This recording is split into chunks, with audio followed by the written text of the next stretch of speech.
Hello everyone. आज के इस वीडियो में हम देखेंगे क्लास 12th की पॉलिटिकल साइंस के इंपॉर्टेंट कार्टून। ठीक है, कुछ इमेज आपके चैप्टर में होते हैं, कुछ कार्टून होते हैं जिससे रिलेटेड आपके पेपर में क्वेश्चन पूछे जाते हैं। और ये आपके लिए इंपॉर्टेंट है क्योंकि यहाँ से आपके एक तरह से फ्री के नंबर आप समझ लो। अगर आप ध्यान से देख लेते हो, 2 4 5 ही कार्टून है जो बार बार रिपीट होते हैं, तो आपके फ्री के नंबर बन जाएंगे। तो वीडियो को बहुत ध्यान से देखना, सारी इंपॉर्टेंट चीज़ें आपको मैं यहाँ पे कराने वाला हूँ। ठीक है, बहुत ध्यान से देखना आपको। मेरा नाम है सत्येंद्र प्रताप और आप मुझे इंस्टाग्राम पे फॉलो कर सकते हैं। एकलव्य स्टडी पॉइंट ये मेरा यूजर नेम है। तो चलिए स्टार्ट करते हैं वीडियो को। आपके सामने ये कार्टून है, इसे ध्यान से देखो। सबसे पहले कार्टून को देख के आपको ये पहचानना है कि ये कौन से चैप्टर से है। अगर आपने एनसीईआरटी को पढ़ा है तो आपको समझ में आ गया होगा कि ये कौन से चैप्टर से कार्टून है।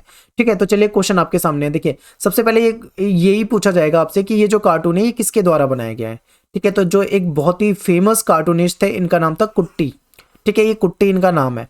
इनके द्वारा ये कार्टून जो है इसको बनाया गया था। अगला है कि इस कार्टून में किसी युद्ध को लेकर भारत के नजरिए को चित्रित किया गया है। तो आपको पता है ये चैप्टर 1 से है। और चैप्टर 1 आपका कौन सा है? शीत युद्ध से रिलेटेड चैप्टर था फर्स्ट बुक का। तो आपको समझ में आ गया होगा कि शीत युद्ध के प्रति भारत के दृष्टिकोण को बताया जा रहा है। ठीक है, और आगे देखिए,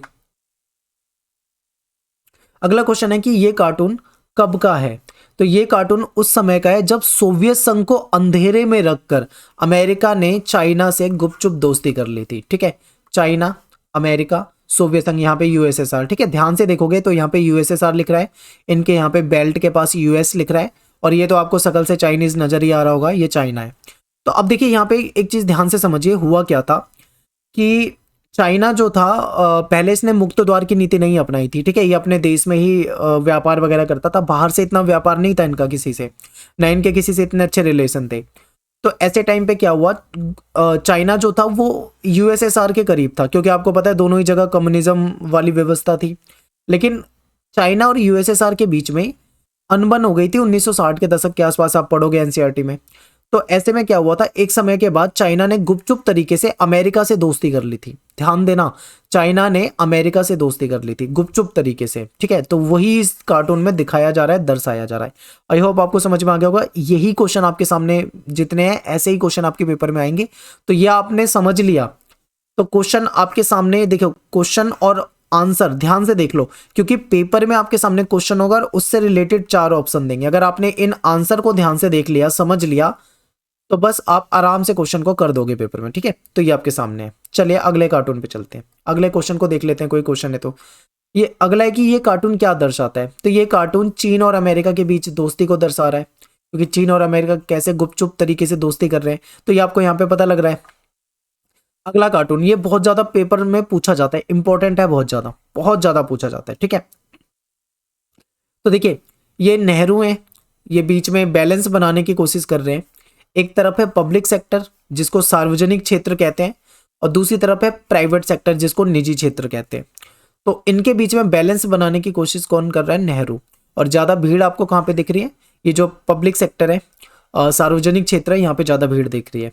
तो इतना देख के आपको कुछ तो समझ में आया होगा। तो चलिए अब चलते हैं क्वेश्चन पे। क्वेश्चन है कि कार्टून में क्या दर्शाया गया है। ठीक है, तो कार्टून में निजी क्षेत्र और सार्वजनिक क्षेत्र के बीच में जो विवाद है उसको दर्शाया गया है। यानी कि देखिए, अपने पास क्या था, जब देश अपना आजाद हो गया था उस समय हमारे पास विकास के 2 मॉडल थे। या तो हमें एक पूंजीवाद की तरफ मुड़ना था, पूंजीवाद जो कहीं ना कहीं निजी क्षेत्र को सपोर्ट करता है, और दूसरी तरफ कहीं ना कहीं समाजवाद था। समाजवाद जो था वो किसको सपोर्ट करता है? सार्वजनिक क्षेत्र को। और इन दोनों में से किसी एक को हमको चुनना था। ठीक है, तो यहीं पे ये बैलेंस बनाने की कोशिश कर रहे हैं ये लोग जो है। ये कह रहे हैं कि हमें पब्लिक सेक्टर यानी कि सार्वजनिक क्षेत्र पे ज्यादा ध्यान देना चाहिए, तो ये कह रहे हैं कि हमें प्राइवेट सेक्टर पे, और ये बैलेंस बनाने की कोशिश कर रहे हैं। तो ये आपको समझ में आ गया होगा। अगला देखिए क्वेश्चन ये भी पूछा जा सकता है कि कांग्रेस के किन नेताओं ने सार्वजनिक क्षेत्र का समर्थन किया। अब देखिए, सार्वजनिक क्षेत्र में बहुत सारे नेता दिख रहे हैं। अब आपको ऐसे शकल से तो आप नहीं पहचान पाओगे इतना, तो यहाँ पे नाम आपके सामने रख दिए, ध्यान से नाम को देख लो। लाल बहादुर शास्त्री, अजीत प्रसाद जैन, कैलाश नाथ काटजू, जगजीवन राम, टीटी कृष्णमाचारी, स्वर्ण सिंह, गुलजारी लाल नंदा, बीके केसकर। ये कौन है? ये सारे के सारे इंपॉर्टेंट है। ये वो नेता हैं जो कहीं ना कहीं सार्वजनिक क्षेत्र का समर्थन कर रहे हैं। ठीक है, तो ये आपको समझ में आ गया होगा। अब चलते हैं अगले पे। कार्टून के अनुसार निजी क्षेत्र और सार्वजनिक क्षेत्र में किसे अधिक समर्थन मिलता दिख रहा है? तो आपको क्लियर पता है भाई, सार्वजनिक क्षेत्र जो है, पब्लिक सेक्टर जो है, इसको ज्यादा समर्थन मिल रहा है। तो अपना आंसर क्या हो जाएगा? सार्वजनिक क्षेत्र को ज्यादा समर्थन मिल रहा है। ठीक है, अब अगला क्वेश्चन है कि भारत में कौन सी अर्थव्यवस्था को अपनाया गया? अब देखिए, विकास के अर्थव्यवस्था के दो मॉडल थे। एक तरफ कुछ ऐसे लोग तो जो कहते थे कि पूंजीवादी व्यवस्था को अपनाना चाहिए, दूसरी तरफ कुछ लोग थे जो समाजवादी व्यवस्था को बेहतर मानते थे, वो कहते थे समाजवादी व्यवस्था को अपनाना चाहिए। अब ऐसे में दिक्कत नेहरू के सामने ये थी कि अगर इनकी बात मान लेते हैं तो ये नाराज हो जाएंगे, ठीक है, समाजवादी विचारधारा के, अगर इनकी बात मान लेंगे तो ये नाराज हो जाएंगे, और ऐसे में इनके बीच में बैलेंस बनाना था। तो क्या व्यवस्था निकाली गई कि पूंजीवाद में से कुछ अच्छी चीजों को निकाल लो, समाजवाद में से कुछ अच्छी चीजों को निकाल लो, और एक मिश्रित अर्थव्यवस्था बना दी गई और उसको अपनाया गया। ठीक है, तो हम कह सकते हैं कि ना तो पूरी तरीके से पूंजीवाद को अपनाया गया, ना ही पूरी तरीके से समाजवाद को, बल्कि हमने मिश्रित अर्थव्यवस्था को अपनाया। तो बहुत ही आसान है, समझ गए? तो इस तरीके की चीजें आपके दिमाग में होंगी तो कैसा भी क्वेश्चन आपसे पूछ ले, कैसा भी क्वेश्चन किसी भी तरीके से आप आराम से कर दोगे। ठीक है, अगला देखिए, अब यहां पे भी आपको ये नेहरू नजर आ रहे हैं, तो इन सब चीजों को देख के आपको समझ में आ रहा होगा कि देखो आप, ये छोटा सा बच्चा है, इसके आपको 6 पैक्स नजर आ रहे होंगे। ठीक है, और इनकी हालत देख के आपको समझ में आ रहा होगा कि भाई ये कितनी दयनीय स्थिति में। आई होप आप सबको समझ में आ रहा होगा। चलिए आप क्वेश्चन देख लेते हैं इससे रिलेटेड। इस कार्टून में वक्ता कौन है? वक्ता मतलब ये जो बोल रहे हैं कौन है? नेहरू है, आप सभी जानते हैं वक्ता जो है। नेक्स्ट है कि कार्टून में दिखाए लोग लोग की दर्शाते हैं, यहाँ पे सॉरी माफी चाहता हूँ, क्या आएगा? ठीक है, क्या दर्शाते हैं? तो इन लोगों को देख के आपको क्या लग रहा है? आप सीधा समझ रहे हो कि कहीं ना कहीं ये आर्थिक संकट में है, गरीबी में है, संकट के दौर में है, भुखमरी की स्थिति है, अभाव में जी रहे हैं। ठीक है, बहुत सारी मतलब समस्याएं ही दिख रही है आपको, ध्यान से देखोगे तो आपको समझ में आ जाएगा। अगला क्वेश्चन देखिए, कार्टून किस समय का है? तो कार्टून जो है तीसरी पंचवर्षीय योजना के समय का है। उस समय में देश की क्या हालत थी, आपने चैप्टर में बहुत डिटेल में मैंने आपको पढ़ाया हुआ है। ठीक है, 1960 का दशक आपने पढ़ा है ना, पूरा खतरनाक दशक कहा जाता है, तो आप समझ सकते हैं कि उस दौरान क्या क्या समस्या हुई थी। अगर हम 1960 के दशक को ध्यान से देखें तो देखिए कितनी सारी घटनाएं हुई थी। एक तो भाई 2 प्रधानमंत्री इसी इसी दशक में मर गए थे, नेहरू और लाल बहादुर शास्त्री की मृत्यु हो गई थी। दूसरा क्या है, आर्थिक संकट आपने देखा था। ठीक है, सूखा पड़ गया था, चाइना ने भारत पे आक्रमण कर दिया था, पाकिस्तान से भारत का युद्ध हो गया था, मतलब कितना ज्यादा मतलब गलत गलत चीजें हो रखी थी। ऊपर से बिहार जैसे राज्य में आपने देखा होगा कि कितनी ज्यादा कुपोषण का शिकार हो रहे थे लोग, तो खतरनाक दशक कहते हैं उसको। तो ये कहीं ना कहीं उसी समय की बात है। कार्टून में किस योजना की ओर संकेत है तथा कार्टून का उद्देश्य क्या है? तो तीसरी पंचवर्षीय योजना के समय का है। ठीक है, और इसका लक्ष्य कृषि और उद्योग स्थिति को सुधारना है। टेलीग्राम ग्रुप जरूर ज्वाइन कर लो, क्लास 12 ईएसपी न्यू ग्रुप है और 21,000 से ज्यादा जो स्टूडेंट है वो जुड़े हुए हैं। अगले कार्टून को देखते हैं। अब देखिए आपके सामने इमेज है, ये इनको देख के आपको ध्यान से पहचानना है। ये तो आप समझ रहे हैं कि नेहरू हैं, ये घाना के वामे नक्रुमा है, और ये गमाल अब्दुल नासिर हैं, ये इंडोनेशिया के सुकर्णो हैं, और ये जोसेफ ब्रोज टीटो हैं। ठीक है, तो ये पांचों नेता कौन थे?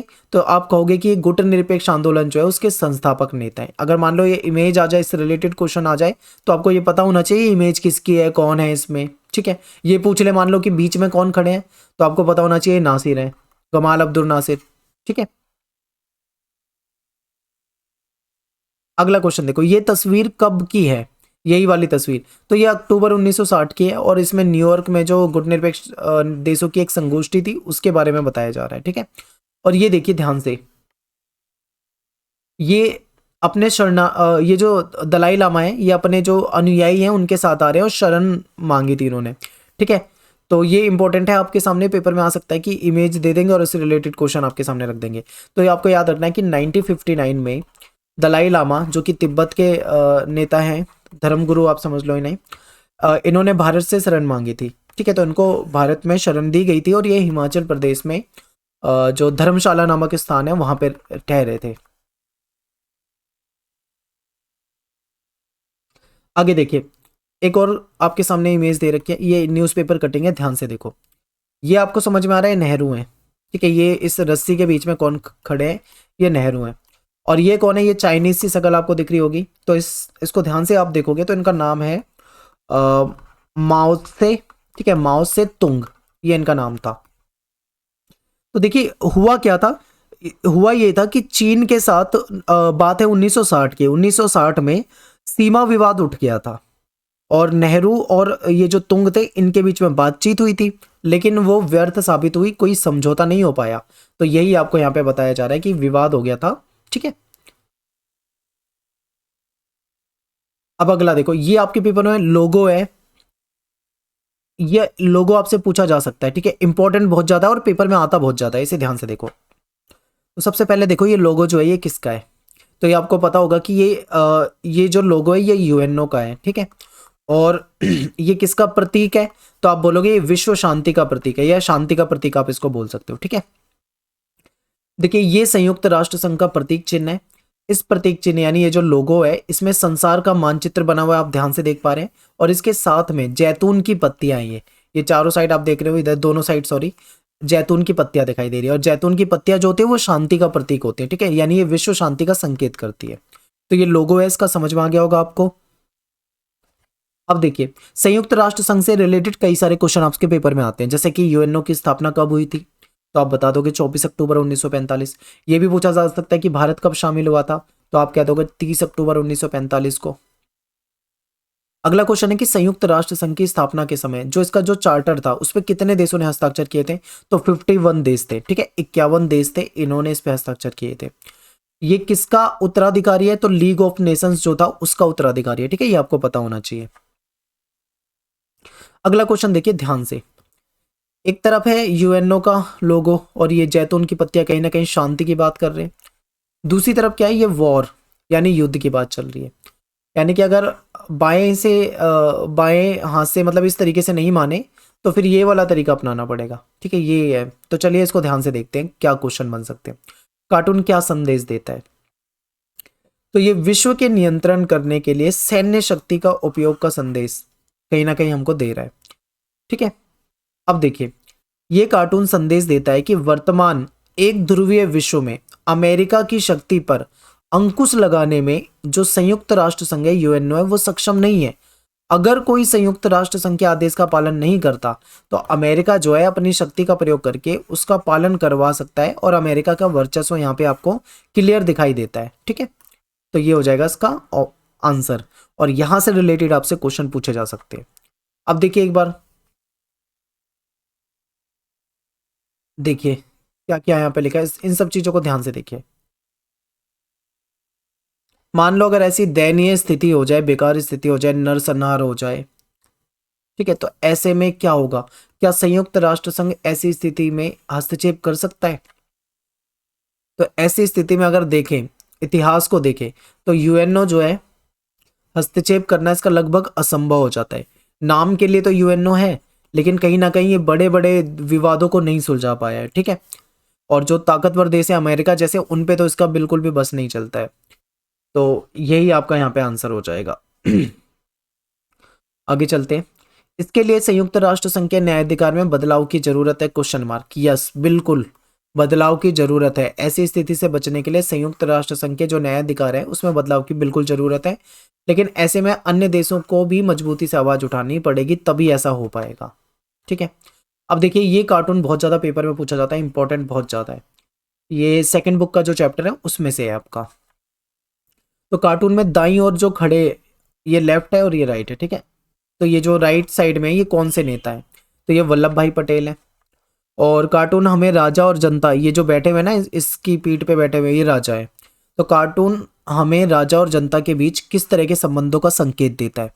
तो देखिए शासक अपनी जनता का किस तरीके से दमन कर रहे हैं, शोषण कर रहे हैं, किस तरीके से उनकी स्थिति को दयनीय बना रखा है, इसको हमें बता रहा है यहाँ पे।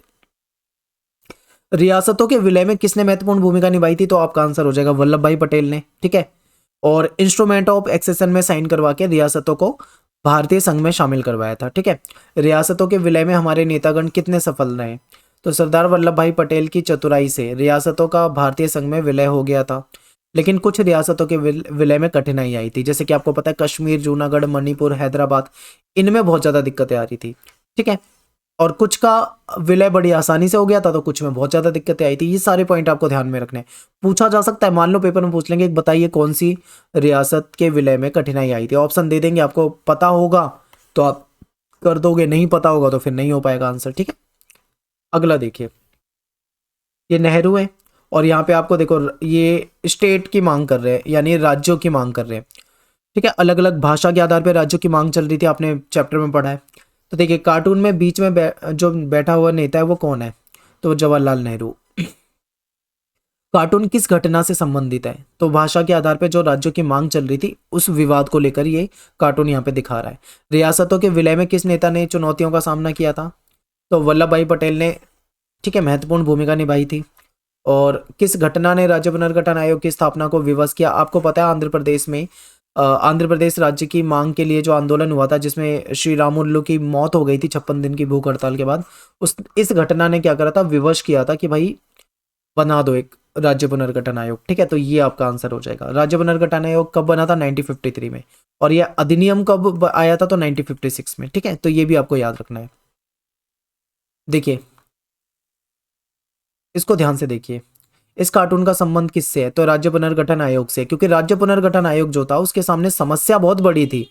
ठीक है, उसको सॉल्यूशन उसका करना था, तो यही आपको दर्शा रहा है। कार्टून में किस पर संदेह किया जा रहा है, तो राज्य पुनर्गठन आयोग पे संदेह किया जा रहा है, क्योंकि समस्या जो है बहुत बड़ी है। क्या राज्य पुनर्गठन आयोग उसको संभाल पाएगा, इस पे संदेह किया जा रहा है। ठीक है, कार्टून में संदेह क्यों किया जा रहा है, क्योंकि आपको पता है कि समस्या बहुत बड़ी थी, चुनौती बहुत बड़ी थी। अगला देखिए, ये आपको ट्रेन वाला दिख रहा है, ये कब का है, ये विभाजन का है। ठीक है, तो ये चित्र कब का है, तो ये 1947 में विभाजन का है, जो कि बहुत ही दर्दनाक था। और ट्रेन किससे किन से भरी हुई है, शरणार्थी हैं ये सभी। विभाजन के दौरान क्या हुआ था, दंगे हुए थे, पलायन हुआ था, व्यवस्था बर्बाद हो गई थी, हमले। ठीक है, तो यहाँ पे हमारे सारे क्वेश्चन जो है वो लगभग कंप्लीट हो जाते हैं। इंपॉर्टेंट सारे क्वेश्चन आपको बता दिए, इससे ज़्यादा आपके बनते नहीं है। और आप हमारे ऐप को जरूर डाउनलोड कर लो, क्योंकि इसमें मैंने चैप्टर 1 से लेकर चैप्टर पहली बुक का चैप्टर 1 और मतलब जितने भी आपके 6 चैप्टर टोटल आ रहे हैं ना, दोनों बुक के आपके चैप्टर के एमसीक्यू क्विज डाल दिए। और एमसीक्यू क्विज बहुत सारे बच्चे पूछते हैं पेड है क्या, वो बिल्कुल फ्री है। आपको क्या करना है, ऐप डाउनलोड करना है, उसमें जाके अपना अकाउंट बना के जल्दी से डेली क्विज वाला एक ऑप्शन है, उसमें आपको प्रैक्टिस सेट नाम से मिल जाएंगे। आपको पॉलिटिकल साइंस के हिस्ट्री के टेस्ट डाले हुए 50-50 क्वेश्चन, 40-40 क्वेश्चन है, आप जाके वहाँ पे टेस्ट दे सकते हैं और आपको पता लग जाएगा आपका स्कोर कितना है। तो बिल्कुल आप आराम से जाइए वहाँ पे टेस्ट जरूर दें। ठीक है, तो मिलते हैं आपसे नेक्स्ट वीडियो में। थैंक्स फॉर वॉचिंग सभी को। जय हिंद, जय भारत।